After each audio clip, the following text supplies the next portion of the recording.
Então, se um cara chega de Marte aqui e fala assim, ô meu, como é que é o Brasil, hein? Porque, de repente, o mundo inteiro, quando passa por uma época de pandemia total, os caras pegam e fecham as portas, né?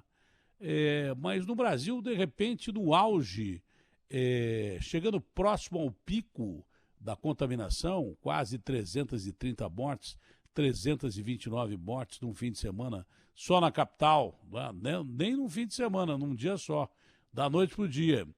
Os caras vão abrir as portas. Bom, aqui o Bruno foi coerente com aquilo que ele vem agindo, né? Ele queria o lockdown, ele não queria abertura, e o Dória foi quem flexibilizou. Ele não queria nada disso. Para ele, continuava a quarentena, talvez até o lockdown, como eu já disse. Então, ele foi coerente com aquilo que ele sempre pregou, está analisando os protocolos para abrir aquelas 4 funções que vão ser abertas aí. Eu acho que vão abrir muito mais por causa da campanha eleitoral, por causa infelizmente, das eleições municipais. Só lembro que tomar esse tipo de atitude não é um negócio legal, não é? Deviam ter controlado a entrada e saída de estrangeiros quando aquele bicho escapou da China e estava rondando já os Estados Unidos, já estava atacando os países europeus, as grandes potências europeias. Deveria ter controle para quem viesse de fora ao Brasil, né, com aquele tomógrafo nos aeroportos, e também o termômetro para ver se o cara estava com febre. É só isso, mais nada. Em todos os aeroportos. Já não tem aquela coisa que torra a paciência de entrar e sair, naquele negócio que apita e é moeda que você esqueceu do bolso. Mas é uma questão de segurança, tal. Mas que torra a paciência, torra a paciência. É necessário? É claro que é necessário. Eu acho que é super necessário. Mas então podia ter tido um tomógrafo lá atrás, em janeiro, ou final de janeiro e fevereiro, e um termômetrozinho para saber se esses gringos que vieram para o carnaval estavam contaminados, se os brasileiros que saíram daqui e foram para fora do país não tinham voltado contaminados, como muitos voltaram contaminados. E não tomaram nenhuma medida naquela época, porque era carnaval, vinha carnaval, então não vamos estragar o carnaval. E foi uma zona total com mais de 15 milhões de pessoas aqui em São Paulo. Já vou repetir, milhões e milhões de pessoas em Recife, Salvador, no país inteiro, né? No país, Rio de Janeiro. Né?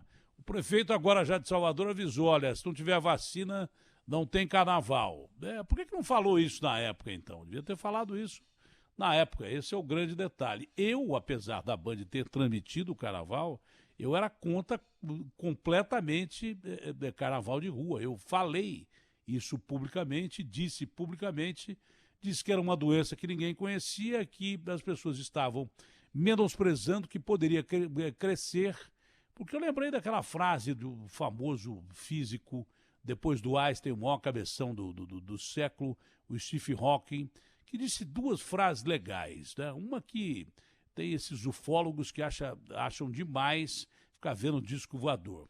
Ele fala assim, olha, se os astronautas chegarem até aqui, se os alienígenas chegarem até aqui, nós seremos os índios. Porque quando nós invadimos o território indígena, nós matamos todos os índios que tinham por aqui. Deixamos um pouquinho só.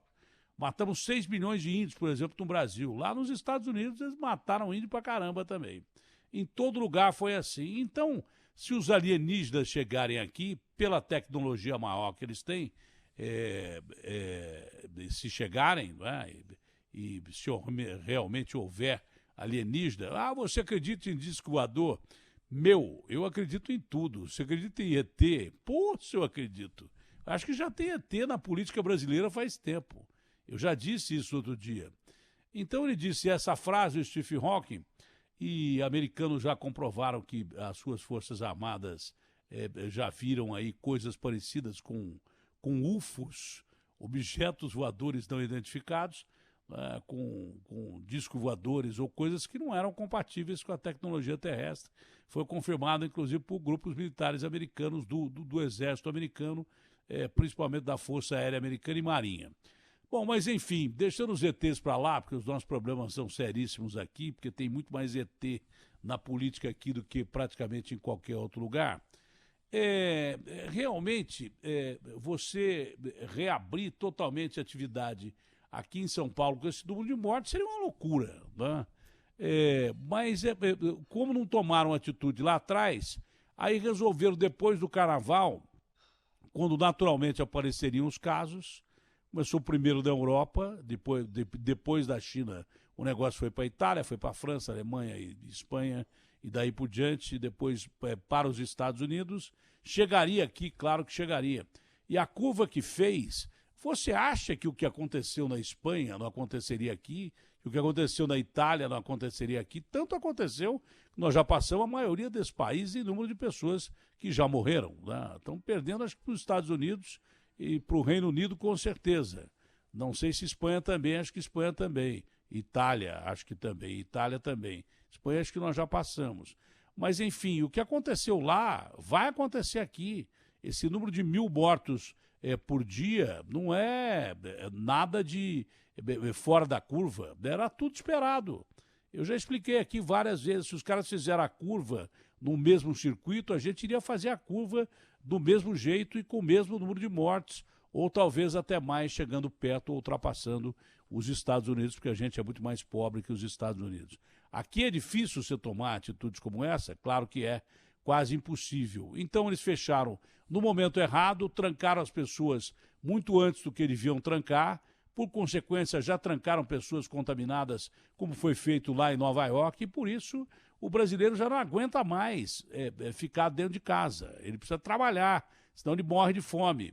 Só que agora, exatamente nesse período em que ele não poderia estar na rua, se você deixa uma liberdade maior lá no começo, depois de ter errado na falta de controle das pessoas que entraram e saíram do país, quando já existia a perspectiva de um vírus terrivelmente perigoso, e se houvesse controle de fronteiras, lá pelo início de fevereiro, final de janeiro, essa pandemia poderia ter sido muito mais controlada, ela iria chegar, mas não com essa intensidade que chegou ao Brasil e à América do Sul, não é? Se houvesse aquele controle, você poderia ter deixado até um pouco mais sem o fechamento. Fechou antes, as pessoas se cansaram em todos os sentidos. O Brasil é uma grande periferia, tem lugar que não dá para você fechar as pessoas, é claro que não dá para você deixar as pessoas fechadas, porque tem casa de um cômodo. Como é que você vai separar as pessoas de grupo de risco numa casa de um cômodo que tem 10 pessoas morando dentro da casa e a maioria, como é de comunidade, sai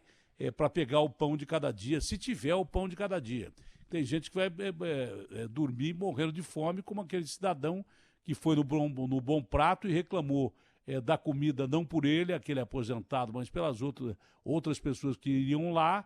Eu falei, mas o senhor, quando o senhor não pode ir no Bom Prato, que ele falou que tinha dia que ele não podia ir ao Bom Prato por causa da chuva, ou porque ele não estava sentindo bem, o que o senhor faz? Eu esquento um pão velho, como o pão velho, tomo um copo d'água e vou dormir, porque enquanto eu durmo eu não sinto fome. Então o Brasil não é um país que você pode combater a pandemia do mesmo jeito que você combate outros países que te mandam um cheque de 7.000 contos para casa, mais o SAVE, que é o seguro lá nos Estados Unidos, de $600, né, que são mais outros R$3.000, aí o cara com 9 contos por mês não precisa trabalhar mesmo, né? Ele fica em casa e pronto, acabou. Dá para ele comprar comida aqui, além da ajuda ser pequena, porque é o que o país tem. O Brasil, infelizmente, é uma economia rica, mas é um país pobre. Divisão de renda a segunda pior do mundo, por quê? Pelos problemas de sempre, que eu não vou ficar repetindo aqui. Aqui o pobre só se ferra e tem uma pouca quantidade de ricos que domina essa maior divisão de renda, exatamente 43% da riqueza nacional, de tudo aquilo que a gente produz e ganha, fica na mão de poucos ricos, quase a metade na mão de poucos ricos, e a maioria ou é morta de fome, é miserável, ou trabalha para pagar o almoço, talvez só o almoço, ou o almoço e a janta. Café da manhã é luxo para brasileiro que toma um cafezinho quando tem o café e vai embora aquele cafezinho ralo, aí vai embora trabalhar acordado, quando já não toma uma cachaça logo cedo para esquecer dos problemas da vida. Esse é o Brasil. O Brasil sempre foi desse jeito, só está pior agora, porque a pandemia, ela é, como já diz o próprio nome, geograficamente espalhada pelo o mundo inteiro. Né? Se o mundo inteiro está sofrendo economicamente, o Brasil sofre mais ainda porque não tem condições de segurar tanta gente pobre dentro de casa. Agora, somado a isso, e aí que vem tudo diferente da curva dos outros países, tá? Lá os americanos conseguiram arrumar uma encrenca danada. O Trump quase arrumou essa encrenca política quando ele quis deixar aberto o país e um biólogo de primeira qualidade, um sujeito, aliás, um infectologista de primeira qualidade, o Dr. Fauci, que se tornou célebre pelo combate à AIDS, que é assessor do Trump, falou assim: ô amigão, vai morrer gente pra caramba aqui, vão morrer de 100 a 200 mil americanos, e já morreram mais de 100. Ele acertou na cabeça, bola 8 na caçapa do meio. Falou: amigão, não fica com esse discurso de tanta abertura assim, vai pro distanciamento social, porque senão você vai se ferrar, vão colocar as mortes na sua conta. O Trump deu aquela recuada e, ao invés de fechar totalmente a economia, principalmente em alguns estados, ele deixou a liberdade quase que total para os governadores e prefeitos tomarem a medida do distanciamento social, que é aquela que salva. No Brasil, ninguém fica em casa porque a maioria morre de fome. Se mantiver higiene e distanciamento social, é a forma de salvar as pessoas, porque você não consegue segurar essas pessoas dentro de casa. É assim que funciona, pronto, acabou.